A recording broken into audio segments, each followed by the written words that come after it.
It is 40 minutes past midday here at Rocket Lab's Mission Control Centre in Auckland, New Zealand, where launch operations are well underway in the lead up to our 36th Electron launch. Hello and welcome to our live broadcast for Rocket Like a Hurricane, a dedicated mission for NASA to launch the TROPICS constellation of hurricane monitoring satellites. Today's mission is flying from Pad B at RocketLab Launch Complex 1, our private spaceport on the Mahia Peninsula in New Zealand. T0 for Rocket Like a Hurricane is set for 1 p.m. local time. And for our friends at NASA watching in the United States, that translates to 9 in the evening Eastern Time, 6 p.m. Pacific, and a very early 1 a.m. UTC. My name is Muriel Baker. And I'm Keegan Black, and we are thrilled to be with you for today's mission. Our launch and safety operations teams at the range in Mahia and here in Rocket Lab's Mission Control Centre in Auckland are heading into the final T-minus 18 minutes of the countdown after methodically proceeding with final checks and preparations for Electron, NASA satellites and the launch pad to make sure all systems are healthy and ready for launch. We have an exciting pair of satellites from NASA on Electron today.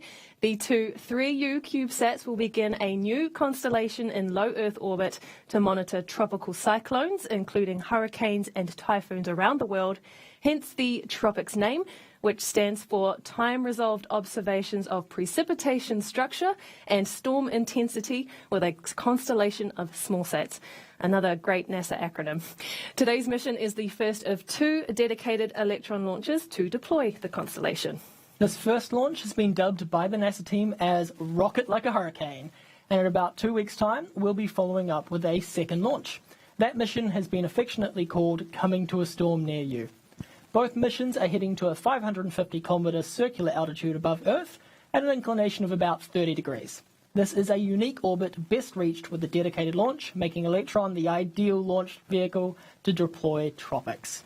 Here's more from NASA about TROPICS and its importance, not just to NASA's Earth Science team, but for all of us eager to have more accurate and more timely information on powerful storms when they come our way. Here's a question. How does a group of satellites, each no more than a foot long, help improve forecasts for tropical storms and hurricanes? Well, let's take a look. Hurricanes are some of the most powerful and destructive weather events on Earth. The 2020 Atlantic hurricane season was brutal, producing a record-breaking 30 named storms. What's more, 10 of those storms were characterized as rapidly intensifying, some throttling up by 100 miles per hour in under 2 days. Many weather satellites will generally measure a storm only once every few hours, leaving gaps in coverage where a storm may quickly strengthen. To help fill this observation gap, NASA is launching TROPICS, a collection of satellites designed to make a big impact on our understanding of damaging storms. Their mission? To provide near-hourly observations of a storm's precipitation, temperature, and humidity, allowing scientists to better understand what drives a storm's intensification.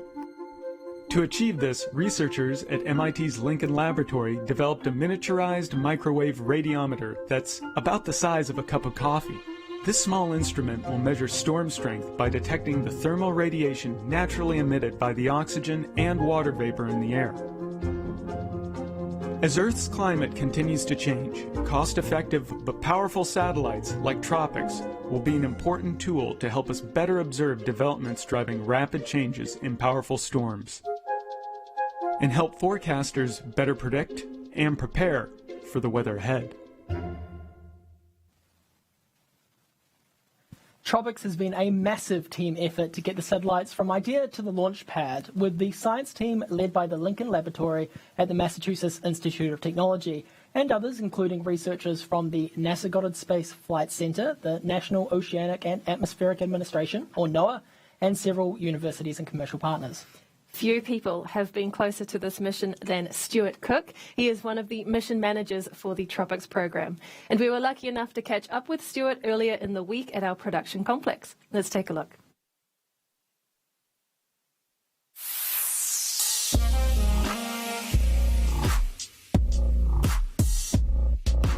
My name is Stuart Cook, and I work for NASA Langley Research Center. My job title is I'm the mission manager for the TROPICS project. Think about 4 satellites orbiting the Earth These satellites are looking down at clouds, at storms, at hurricanes, and they're looking to see how they form, how they intensify, or how they get stronger. So with TROPICS, we have 4 CubeSats that are going to be orbiting the Earth. They're about the size of a loaf of bread, so very small compared to your traditional satellites. And the beauty of having 4 of these things orbiting the Earth is that they can revisit a storm every hour, which is very different from how traditional satellites do it. They may come by the same storm once every 10 hours. The data from TROPICS, we're going to feed that to our partners, which are like NOAA, the National Hurricane Center. They take it and it helps them improve their hurricane forecasting and hurricane modeling. So when you think about it from the end users and you look at a TV and you say, hey, a hurricane's coming up the coast of Florida, it says the storm could go this direction, it could go this direction. We have improved models that will have a tighter band of where that storm is going to be. It's giving better forecast information to not only NOAA, but to the viewers. So for the first launches, we're going to have a launch window maybe at 2 hours. It says it can launch between 1 and 3 p.m. New Zealand time. The second launch, there's a lot of synchronization that has to happen, so it's pretty exciting for a company like RocketLab to be able to do that with that kind of precision to help us meet our mission goals. During the launch, I'll be in the Mission Control Center here, so that'll be a new experience. I'll be on console to give the roll call for all systems go for the payloads. We're just so excited to really see it happen now. I can't just contain my excitement because it's just a lot of anticipation leading up to this moment.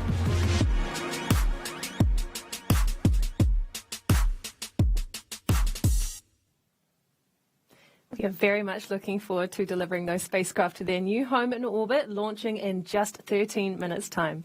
Right now in the countdown, we are at that 13-minute mark and counting as our launch team gets into the final go, no-go poll for today's launch. Our launch director today is Joseph Carpico. He will run through the list of operators at the range here in Mission Control to check in on whether all systems are go for liftoff. Let's bring up Mission Control audio now to hear the poll get underway.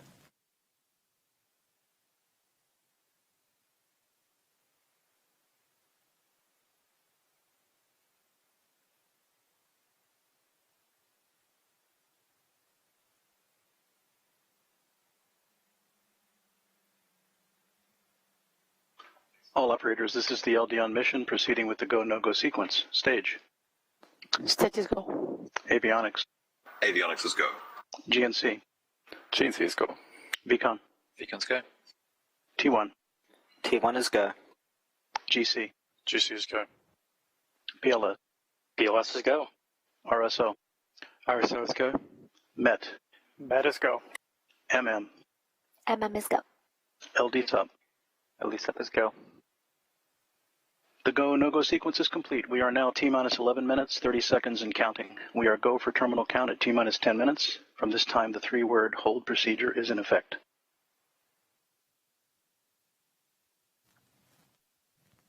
Great news there from Mission Control. We are go for launch and ready to rocket like a hurricane for today's first TROPICS launch for NASA.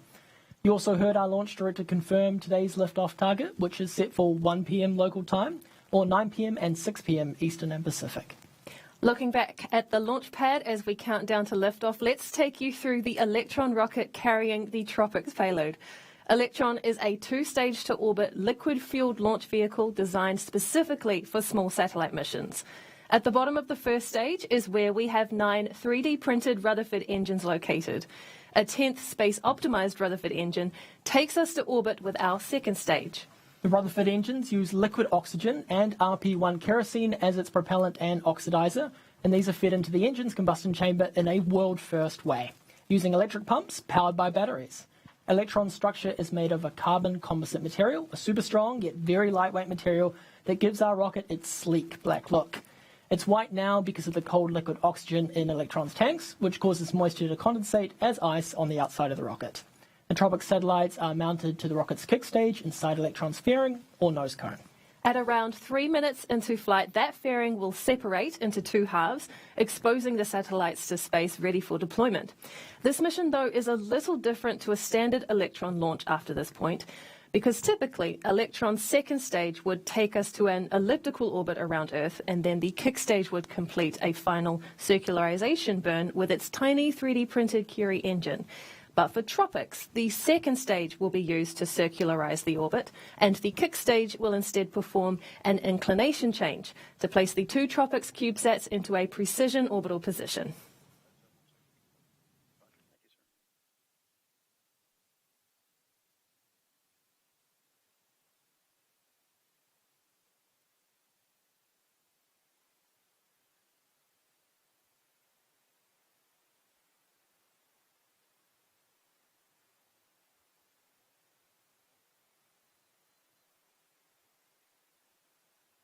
Avionics LD mission. LD avionics. Yes, sir. Please proceed with sequence 56, the avionics terminal check sequence. Sequence 56 in work.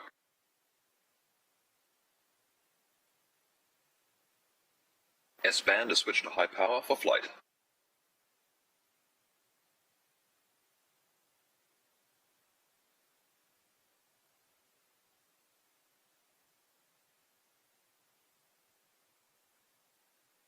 Stage LD on mission.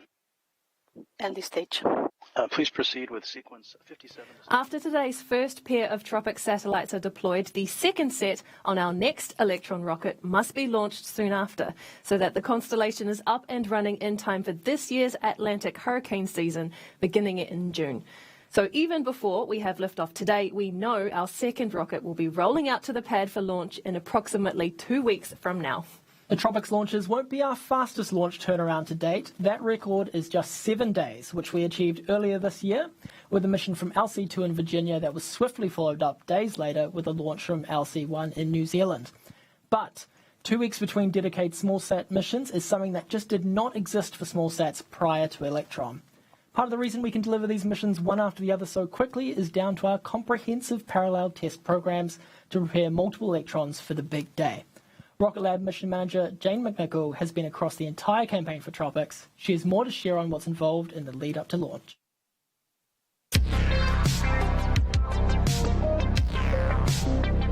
My name is Jane McNichol. I'm a mission manager at RocketLab, and I'm the mission manager for the 2 TROPICS missions. So as we know, the number of hurricanes we're experiencing every year is increasing due to climate change. And the intensity of these storms is also increasing. The current technology that we have on orbit to monitor hurricane development may only be able to check in on these storms every couple of hours, but within that time, we might see a storm increase in intensity quite a bit. TROPICS is a constellation of 4 CubeSats that will be able to monitor near hourly these intense tropical storms in terms of precipitation, temperature, and humidity, and collect this data for us. And this data has the potential to save lives and livelihoods. So it very well aligns with RocketLab's mission to improve life on Earth by enabling access to space. Before the launch vehicle even makes it to the launch site on launch day, it undergoes months of rigorous testing, starting with small component testing like our avionics, up into large stack testing or hot fire testing of our engines at our test sites, and then a full end-to-end wet dress rehearsal or practice for launch day. And this is all part of making Electron the most reliable small launcher on the market. Once the satellites arrive at the launch site, the satellite team from NASA and MIT Lincoln Laboratories will be inspecting and doing some final checks on the satellites to make sure that they're ready to be installed on the launch vehicle. In parallel with those tests, RocketLab is also running additional tests on the launch vehicle, which is fully delivered to the launch site by this time. We'll be doing integrated testing end-to-end of our avionics systems and preparing for the satellites to be integrated onto the kick stage. Then we will encapsulate the spacecraft and integrate the full launch vehicle, stage 1, stage 2, stage 3, and roll out for wet dress rehearsal. A wet dress rehearsal is basically a practice for launch day, where we perform all of the operations like we would on day of launch, including fueling the vehicle. And this gives us extra assurance that everything will go according to plan on launch day. Then we'll review the data from that test and proceed with launch. Everyone has a hand in helping Electron get to the pad for launch day, starting with our design team, into our manufacturing team, as well as our test and LC1 team, all the way to mission control and the engineers there behind me. This is a team of dedicated engineers who have gained their experience over 30 plus launches here at RocketLab. So as a mission manager, that means that I get to work closely with our customer, NASA and MIT Lincoln Laboratories. And I am so excited for launch day and being able to tell them that we've successfully deployed their satellites in orbit and see the real work begin there for them, and be able to see the excitement, not just once, but twice, because we've got 2 back-to-back missions coming up. So I can't wait for launch day. I'm really psyched about it.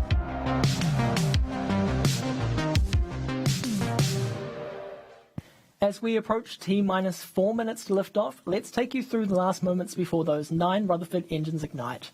At 2 minutes before liftoff, the ground power supply at the launch pad is disabled and Electron switches to internal power.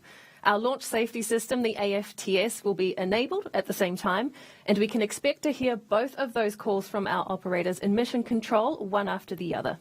The liquid oxygen supply valves on stages 1 and 2 are closed about 10 seconds later, with another operator expected to confirm on comms that LOX load is complete.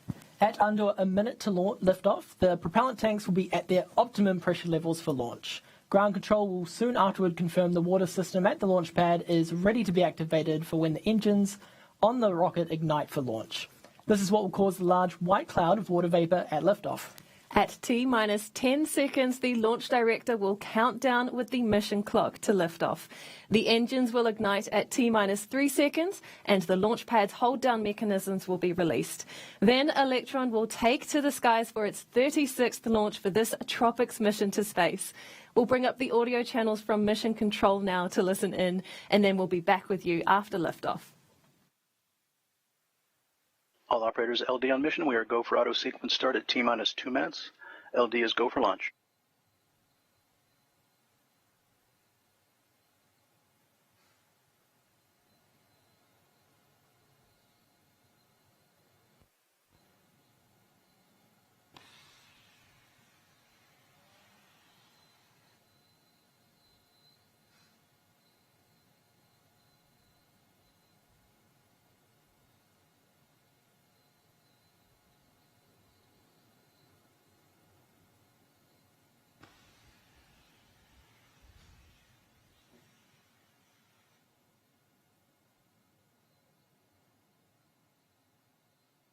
Vehicle is on internal power.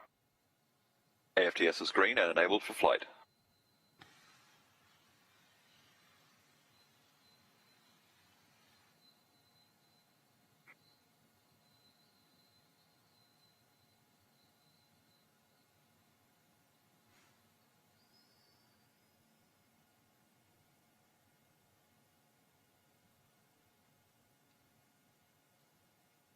LOX load is complete. System is in recirc.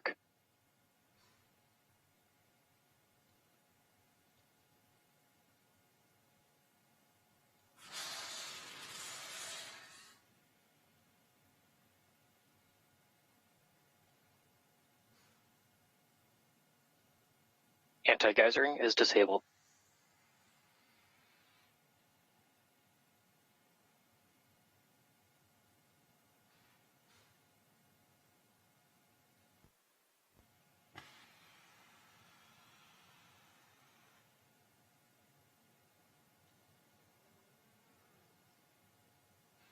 Stage 1, Stage 2, press for flight. High flow engine purge enabled.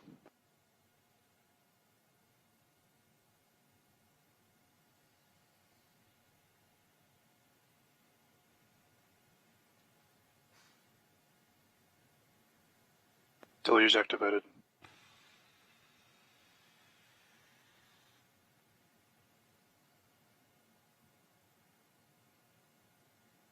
T-minus 20 seconds and counting.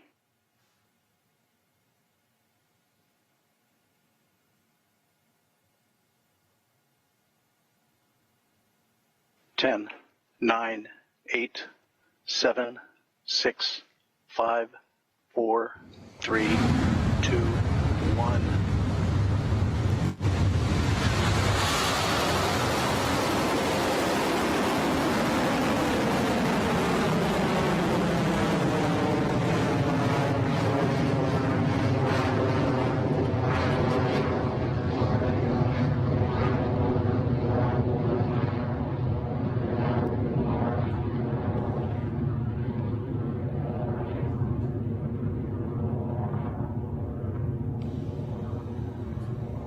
HVB discharge is nominal.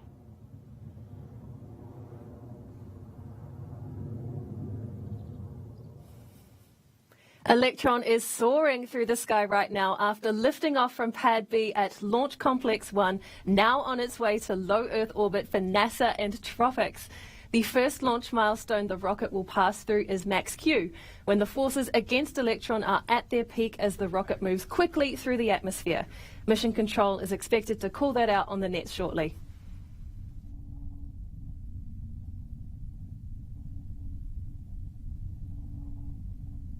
Clear at Max Q.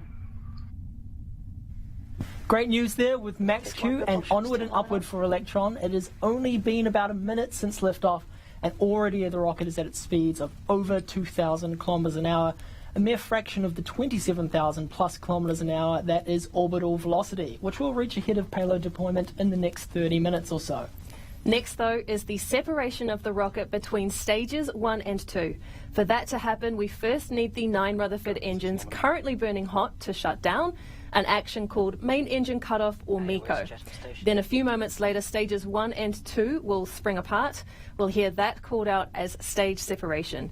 Then the single space-optimized Rutherford engine on the second stage will light up and carry on with the TROPICS mission. Those milestones should be taking place at around T plus 2.5 minutes.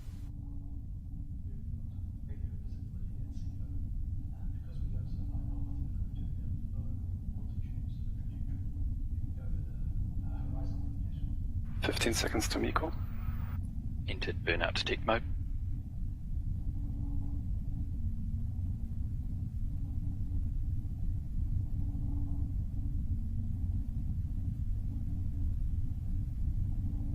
MECO confirm.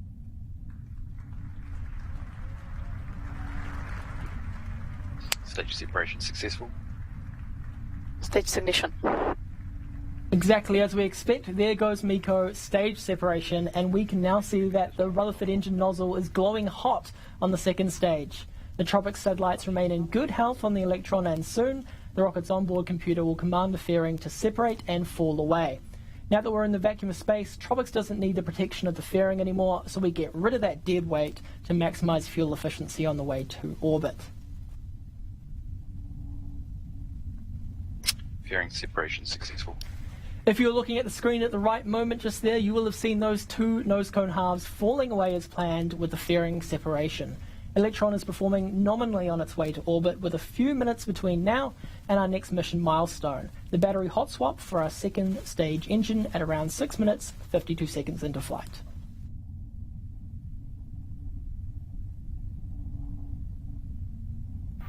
Guidance is nominal.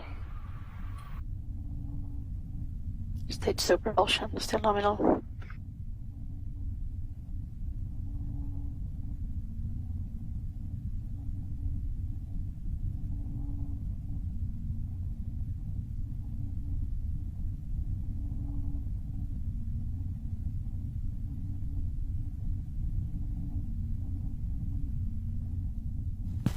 Electron and TROPICS are moving at a good pace right now, well over 8,000 kilometers an hour at the T plus 4 minute mark into the mission. The vehicle is currently at 234 kilometers in altitude, with another 300 or 50 so kilometers to go until we reach our 550 kilometer destination. Getting there is only one part of the journey, though, as TROPICS won't be released immediately at that 550 kilometre first touch. The satellites will remain attached to the rocket's third stage and complete a full loop of Earth before they can be deployed on their home orbit. We'll explain that process in more detail later when we get closer to that point of the mission.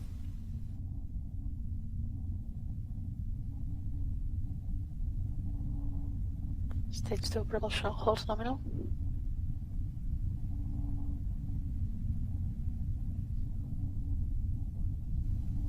A quick check of the dials on our screen tell us that all remains nominal for Electron and TROPICS. The rocket is moving steadily at more than 9,000 kilometers an hour, and we are inching closer to that 550 kilometer mark now that Electron has passed more than 300 kilometers altitude. To keep the mission running smoothly, we'll have another launch milestone coming up soon. It is called the battery hot swap, and it's essential to keeping our Rutherford engine running all the way to the mission's altitude destination. That action is due at around 6 minutes and 52 seconds in flight, so in just another 1 minute or so.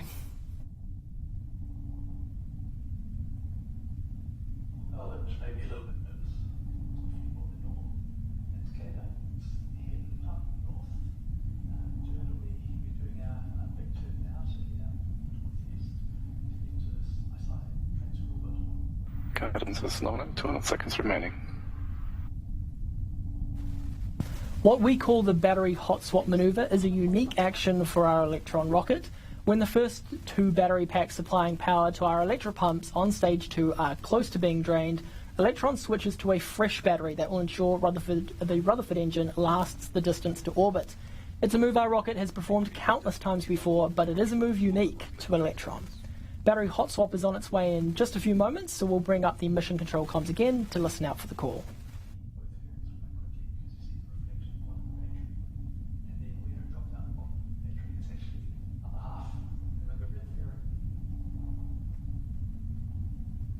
Throttling down.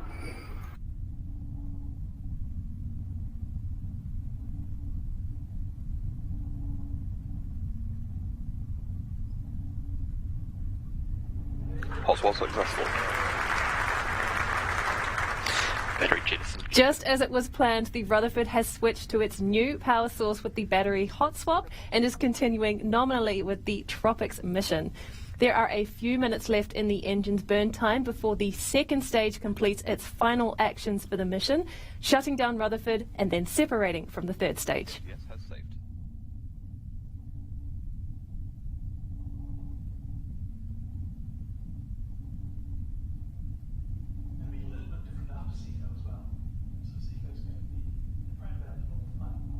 HVB discharge holding nominal.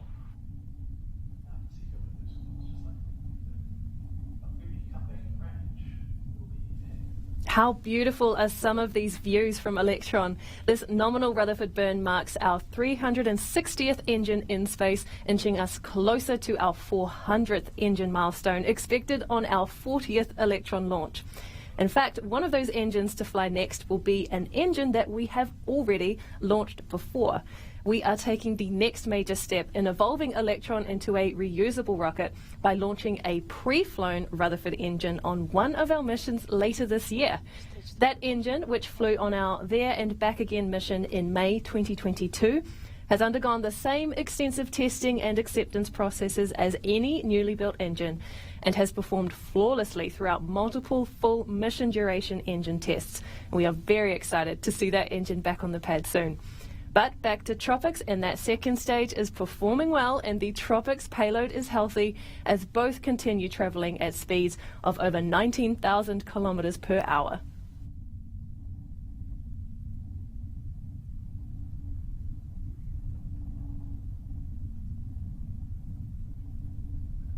Entered burnout detect mode. All right, at T plus 8 minutes 56 seconds into this mission for NASA, and we are nearly in orbit. In a few moments, we'll be able to see that red hot engine nozzle there start to turn cold once the engine on stage 2 shuts down. Mission control will call out these actions. Listen out for SECO confirmed on the nets coming up shortly.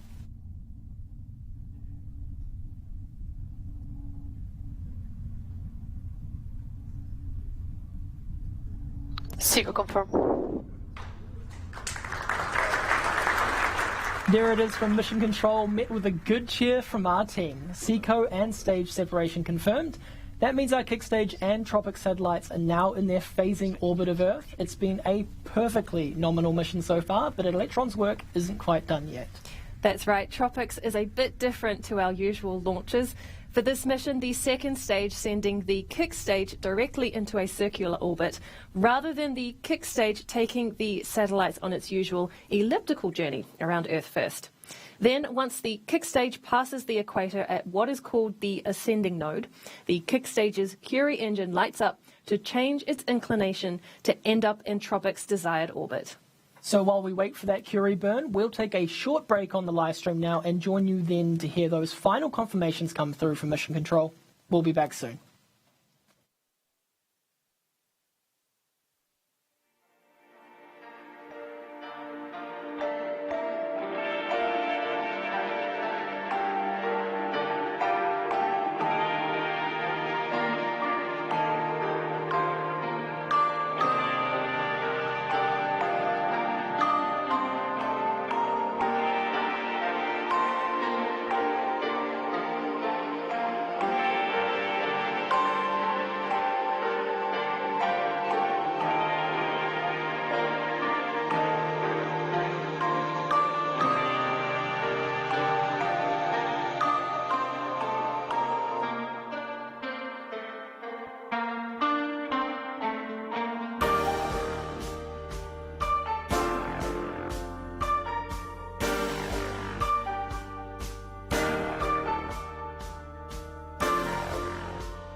Great to have you back with us for the webcast of our 36th Electron launch, the Rocket Like a Hurricane mission to deliver the first pair of TROPICS satellites to orbit for NASA.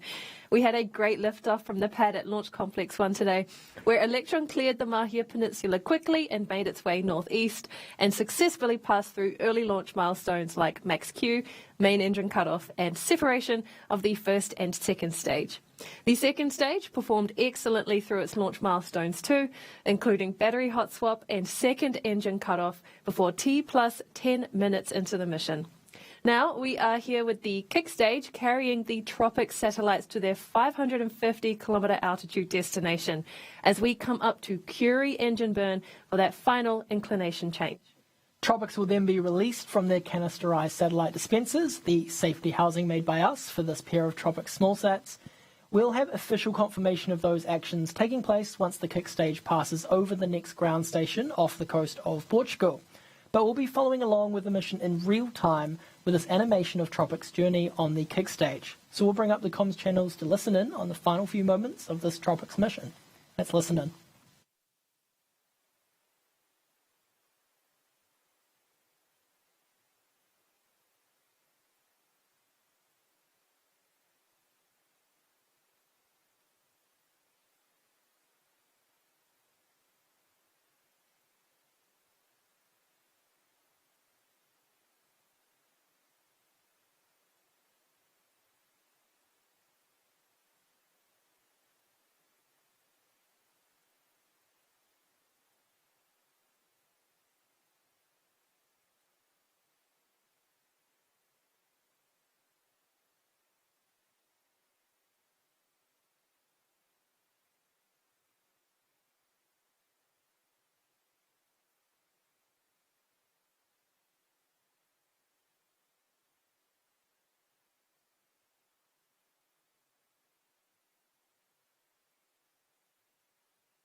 Expected nominal Curie ignition. Word there from Mission Control that the Curie engine is expected to have now ignited. This engine is relightable and it gimbals to orient the kick stage in a very precise manner, allowing our customers pinpoint accuracy for payload deployment. Listening in now for the next call of Curie shutdown ahead of payload deployment.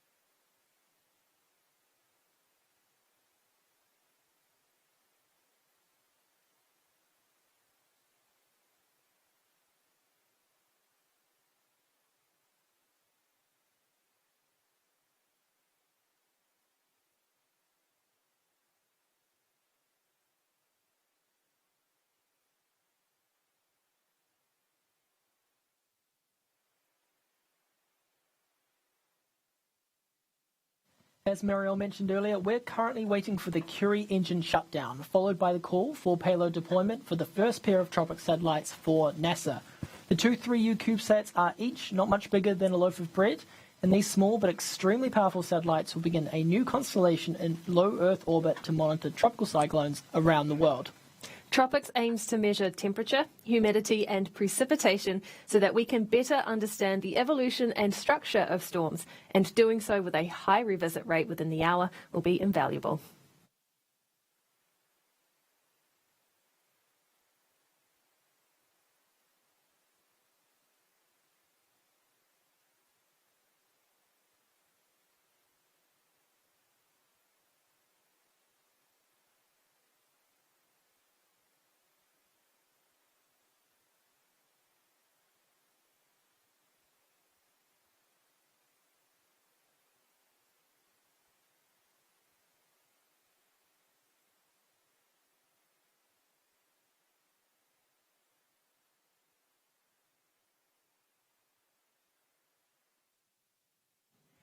Curie engine shutdown is expected at around a few minutes from now, actually, so not long to go. And then a few seconds later, we should hear expected nominal payload deployment from Mission Control. Let's check back in. Expected nominal Curie shutdown. There goes Curie engine shutdown, listening in now for payload deployment.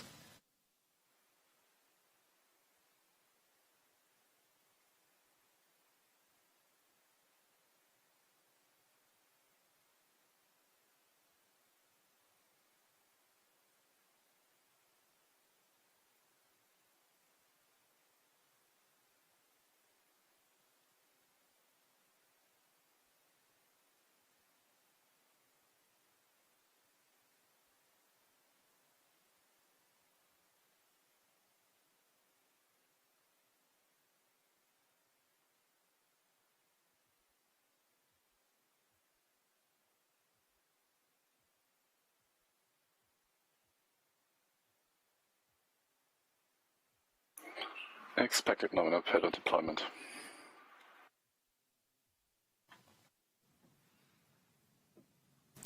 And there is the call out from Mission Control. Expected nominal payload deployment. Congratulations, NASA and the TROPICS team, and welcome to your new home in orbit. When the kick stage passes over the next ground station at Azores, we expect to receive the full telemetry package that confirms everything you've just heard from Mission Control. Look to our social media channels for that update within the hour as we close out this broadcast for our 36th Electron launch. And we'll be back to do it all over again with NASA for our second launch for the TROPICS mission to place another pair of small sats on orbit for this important constellation. Coming to a storm near you, both literally and figuratively, as our next launch's mission name, is set to fly from Launch Complex 1 in just a couple of weeks' time to help ensure NASA's constellation is up and running in time, ready for this year's hurricane season, set to begin on June 1st. We're going to end the broadcast now, but you can always keep in touch with us and stay in our orbit by following us on social media to see, hear and learn about what we do here at Rocket Lab. And to follow along NASA's TROPICS mission, you can head to blogs.nasa.gov/small satellites. Thank you so much for joining us. This is Rocket Lab Mission Control, signing off.